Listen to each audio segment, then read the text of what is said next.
Welcome back, y'all, and happy Monday. This is the Bluechip Breakdown, and I'm your host, Bull. Today's going to be a short video. I want to talk about some coaching changes. Number one, with our Tennessee Volunteers, Coach Mike Ekeler is leaving us to go back home to Nebraska. We'll talk about what that means to Tennessee, who I think is going to be filling his role. And also, I want to talk about some coaching changes with those Buckeyes and some rumors about Jeremiah Smith and potentially Carnell Tate. Please do make sure to like and subscribe to the channel. All right, so first and foremost, Coach Mike Ekeler, who is our special teams coordinator and outside linebackers coach, is going to be leaving us, like we had talked about over the past month or so, to go back home to Nebraska. At first, we weren't quite sure how much interest they had with Coach Eck. We knew that he had interest to go back home, but now we know that obviously there is mutual interest, and we have to find another coach to replace Coach Eck. Now, with him being our special teams coordinator, the special teams have been really good up under Coach Eck.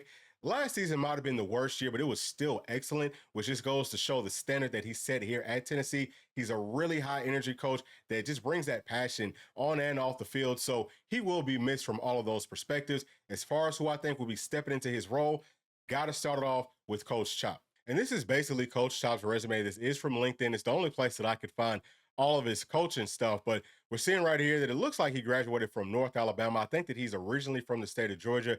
He started his coaching career at Auburn, where he was on defense. We're seeing a lot of D-line stuff, seeing some special teams coordinators at Georgia Southern. He was a scout with the Falcons and also did some special teams quality controls. So that's going to be big for him to step into the special teams role. I think that he can get that done. But again, we're seeing a whole lot more of D-line stuff. We're seeing recruiting coordinator. I think that goes hand in hand with being a scout. But he's had several different roles that I think actually fit this job title very, very well for our Volunteers. All right, so what's the impact going to be for Tennessee if we do decide to hire Coach Chop to be our new special teams coordinator and outside linebackers coach, which we feel pretty certain will happen? Number one, he's an analyst right now, one of the highest paid analysts probably in the entire country. But we've talked for the past couple of seasons that he wants his role to increase on this staff. We didn't really have any openings before, but now we do have that opening. This is a great way for us not only to give him a pay increase, but also to make sure that he feels wanted and valued and that he's going to be sticking around with Tennessee for several years to come. Probably going to be the guy to take over Coach G's job once Coach G wants to hang it up. But that's huge because Coach Chop is a rock star on and off the field. He's one of the best recruiters in the entire country, might be the best recruiter on this entire staff, maybe outside of Coach Hype, but him and Coach G, they're neck and neck. If you look at some of these players that Tennessee's brought in that are, really high caliber, they're all talking about Coach Chop, not just with our line, but in other spots too. So he's been instrumental from that perspective. We know that he has a really good eye for talent, being a former scout with the Falcons, but he also knows how to close. So that's going to be huge, again, just to make sure that he can stick around with us for years to come. Now, let's talk about what the impact will be on the field. So, number one, as far as the special teams, I'm not quite sure if it's going to take a step forward or a step back. I think that, a lot of Coach Eckler's, things will stay in place just to kind of keep it as consistent as possible. If there is going to be any change that I'm anticipating, I would say that Coach Chop might have more of a tendency to play the younger players in some bigger roles on special teams, like we talked about with guys like Boo Carter, right? Like last season, we felt like, hey, he should have been starting as our punt guy the entire year. He didn't really, get the full-time job until maybe I'd say midway through the season, about that time. But we have some more really young players that are going to be coming in that could also help us out on special teams. And I think the Coach Chop, just being a guy that has that eye for talent, might feel more comfortable in playing those players earlier, and that could definitely help Tennessee out. Again, it could also have us take a step back. But the outside linebackers should take that step forward, and the outside linebackers are just our Leos. So I'm thinking that Coach Chop has, worked with them since he's been up in Knoxville, but I don't know how much because Coach Ekeler was the actual outside linebackers coach.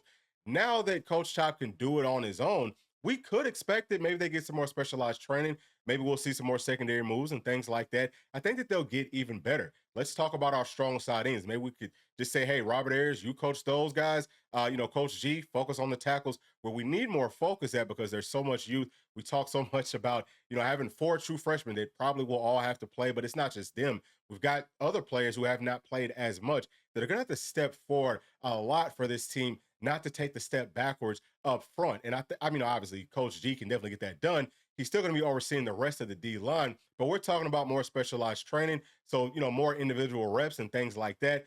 That should mean, Tennessee's going to have a much better, or maybe not much better, but potentially a better D line from top to bottom next season. And I think that that group is definitely more talented, and they will, I think, again, have the options to play more younger players because they're getting more individualized coaching. So I think that this would be the correct move for Coach Heupel to make, and we'll see how long it takes for this to come out officially. But again, all signs do point towards Coach Chop getting the new special teams coordinator and outside linebackers job.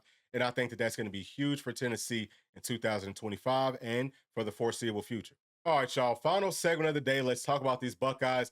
They lost their offensive and defensive coordinators. Also, they lost their offensive line coach. Their coordinators were two of the best offensive and defensive minds in the history of college football. And I think that they're going to be taking several steps back now that they've lost those two coaches, because as I've said several times, I don't think that Ryan Day is that good of a coach by himself. We saw how they looked in the regular season, which was really good. But with the roster that was that talented, the way that they looked in the playoffs is what they should have been really for the past since Ryan Day's been there, because they've had pretty much the exact same caliber of roster.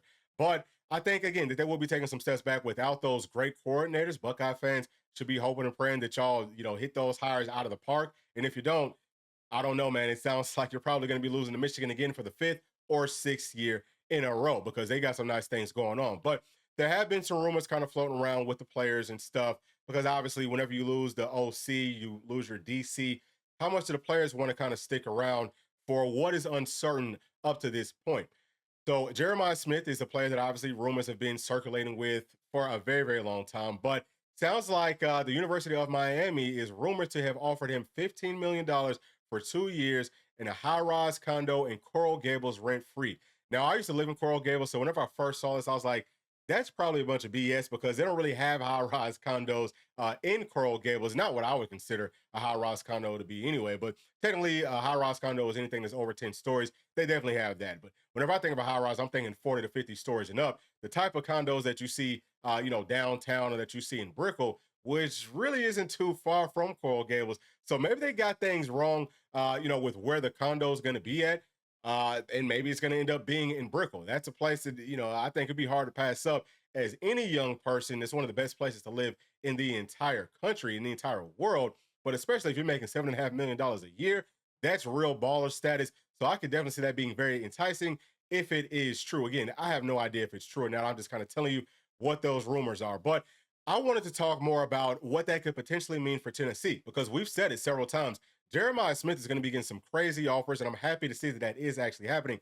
I don't know that he could transfer at this point. We'll probably have to wait until that spring window, which again, those types of numbers and all that, him coming back home might be worth it to him, at least to entertain it. I think that he would definitely entertain those types of numbers. But if the Buckeyes have to match that offer, which obviously they're going to have to try to match it to hold on to Jeremiah Smith, what that means is the $2 million that they pretty much promised to Carnell Tate, they might have to renege on that. They might say, I don't know if we can pay you that much. We're going to have to come down off of that offer some. That could potentially open up the door for Tennessee to go out and offer a Carnell Tate if that's something that the staff wants to do. Now, we've gone back and forth on, is that the right move to make for that room for our volunteers? I really don't think that it is. I don't think that he's worth that sort of money, because it would still probably be very close to 2 million. Probably would get up over $2 million.